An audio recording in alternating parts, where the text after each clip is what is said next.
91 থেকে 96 পর্যন্ত ফেল করার কারণে 96 ক্ষমতায় আসতে পারে নাই। আবার 2001 থেকে 2005 পর্যন্ত দেশ চালাবার কারণে 2008-এ তারা ক্ষমতায় আসতে পারে নাই। 2001-এ বিএনপি ইশতেহার ঘোষণা করেছিল, সেই ইশতেহারের মধ্যে 10% বিএনপি বাস্তবায়ন করতে পারে নাই। এমনকি 2001-এ বিএনপির ইশতেহারের 1 নম্বর শর্ত তারা পালন করতে পারে নাই। আমি বিশ্বাস করি আগামীতে ক্ষমতায় কে যাবে না না যাবে আমি জানি না, কিন্তু বাংলাদেশের জনগণ কোন দুর্নীতিবাজ, চাঁদাবাজ, দখলবাজ, খুনিদেরকে আর ক্ষমতায় নিবে না।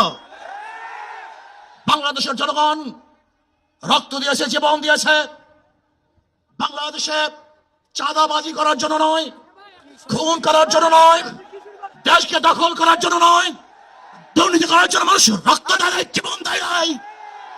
বাংলাদেশের মানুষ জীবন দিয়েছিল, মানুষ মুক্তি পাবে, শান্তি পাবে। আমার গরিব দুঃখী মানুষ ক্ষুধার্ত থাকবে না, বাংলাদেশের একজন মানুষও খোলা আকাশের নিচে থাকবে না, বাংলাদেশের একজন গরিব বস্ত্রহীন থাকবে না। আমার বাংলাদেশের কোন মানুষ গুম হবে না, খুন হবে না, বাংলাদেশের কোন ব্যবসায়ীকে চাঁদা দিতে হবে না, বাংলাদেশের প্রত্যেক নাগরিক অধিকার বাস্তবায়ন হবে, তারা শান্তিতে বসবাস করতে পারবে, নির্বিঘ্নে ঘুমাতে পারবে, আমার মা বোনরা ইজ্জত দিয়ে রাস্তায় চলাফেরা করতে পারবে, বাংলাদেশের মসজিদ থাকবে, মাদ্রাসা থাকবে, দাড়ি থাকবে, টুপি থাকবে, দাড়ির উপরে আক্রমণ করতে পারবে না, টুপিকে ছিনিয়ে কেউ নিতে পারবে না, ইসলামের বাইরে আইন পাশ করতে পারবে না। এর জন্য জীবন দিয়েছিল, রক্ত দিয়েছিল। দ্বিতীয়বার দাড়ি টানবে এই দৃশ্য দেখার জন্য মানুষ রক্ত দেয় নাই। মৌলবাদীর বিরুদ্ধে আঙ্গুল তুলবে, মোল্লা বলে গালি দিবে, আজকে টুপি দাড়িওয়ালাদের ক্ষমতায় যেতে দেবে না, এই স্লোগান শোনার জন্য মানুষ রক্ত দেয় নাই।